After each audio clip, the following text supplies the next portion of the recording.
In this final episode, we pivot from documenting the mechanisms of persecution to a critical examination of the strategy itself. Our central inquiry is whether the perpetrators could have achieved their stated objectives without resorting to degrading treatment and punishment. I'm Kiana Canada, and this is Mimicking McCarthyism. In the preceding episode, we detailed the deployment of confidential informants by the agents of persecution.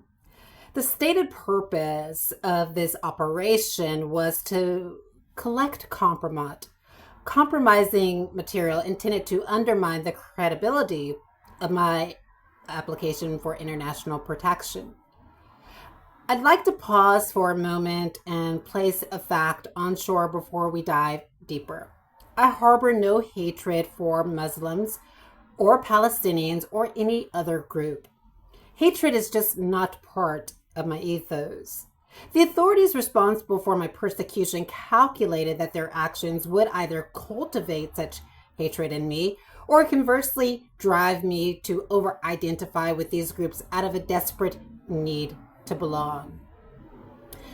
This was a cynical attempt to construct a false narrative to label me as either Islamophobic or suspiciously aligned with Islam. It is a classic, transparent geopolitical trap.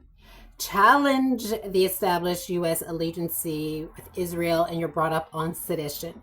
Or dare to question the Irish relationship with the Palestinians and you are surveilled extensively. But I saw the game for what it was. I exercised my own will and rejected the role to act as a disposable pawn in their meticulously calculated strategy. A fundamental question of diplomatic proportionality arises when considering the actions of the Republic of Ireland in Northern Ireland. If the sovereign states genuinely harbored reservations about granting me international protection, would it not have been a more straightforward and diplomatically sound approach for the respective foreign affairs offices to issue a public statement clarifying their allegiance to the United States, thereby establishing a potential conflict of interest and accepting an American asylum seeker? While it is acknowledged that certain nations designate the United States as a safe country to expedite cases that are allegedly ill-founded, such classification often fails to encapsulate the full complexity of the underlying political stakes and the nuanced realities faced by American asylum seekers. From another angle, the resources expended on what can only be described as transnational repression, a practice that is both demonstrably harmful and fiscally demanding, could have been allocated toward constructive alternatives. Specifically, the funds allocated towards my oppression could have financed a structured two-semester home program while abroad.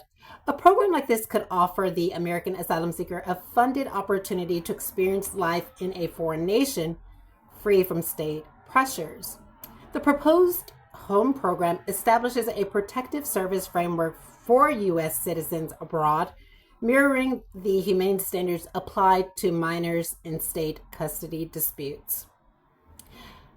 This framework is grounded in the principle that the U.S. government, as the guardian who has neglected its citizen, failed in its duty of care toward its citizens.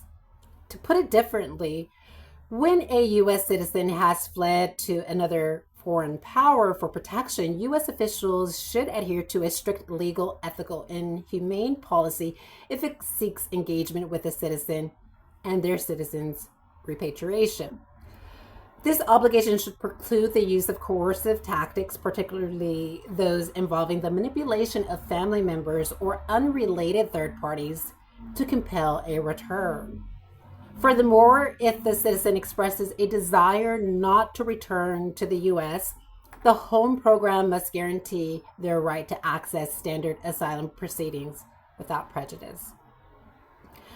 Indeed, the right to seek and enjoy asylum is enshrined as a fundamental human right. Next, a critical analysis must be applied to the strategic decision making of state agents who believe an American asylum seeker has been untruthful.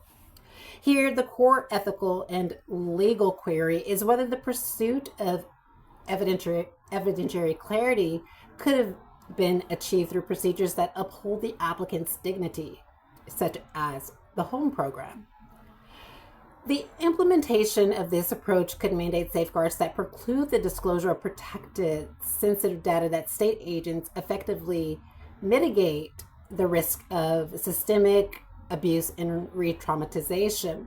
The severity of these tactics can be measured by the predictable institutional outrage that we generally see with other asylum-seeking populations. For instance, a revelation, like previously mentioned, would immediately trigger a coordinated and forceful reaction from global human rights organizations and NGOs, leading to widespread public condemnation and the immediate filing of cases in courts of competent jurisdiction. Another point of strategic consideration pertains to the state agent's role in radicalizing the public. A policy of de-escalation and supportive intervention, metaphorically walking someone down the staircase, would represent a safer and more prudent course of action. On this point, the state's campaign to manipulate and alienate a person from their established social and academic support structures constitutes a severe breach of public trust and an overreach of power. The use of tactics designed to provoke or isolate, pushing the person up the staircase, has also been found to be counterproductive to the stated goal of peace and security. In other words, the state is not only persecuting the victim when it persuades family, friends, professors, and leaders in the community to adopt an adversarial stance against the victim, but is also systematically eroding the communal bonds that underpin the right to respect for a person's private life without interference from state authorities. This pattern of conduct, which transforms a citizen support system into a mechanism of oppression, is a reckless exercise of power, to reiterate, and harms the oppressed and the integrity of the community. In the context of academic freedom, if the states harbored a genuine desire to influence the trajectory of a student's postgraduate research, as was attempted in my case, a commitment to transparency would have been the superior strategy here. Openly communicating the specific research topics deemed sensitive or undesirable may have been a more ethical and less damaging approach than the deceptive methods employed.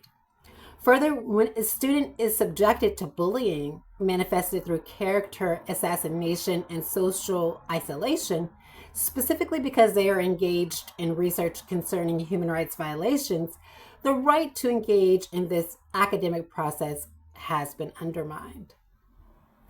Indeed, this form of institutionalized bullying creates a hostile environment, which by its very nature is incompatible with the educational institution's fundamental duty to foster free inquiry and protects its students from harm.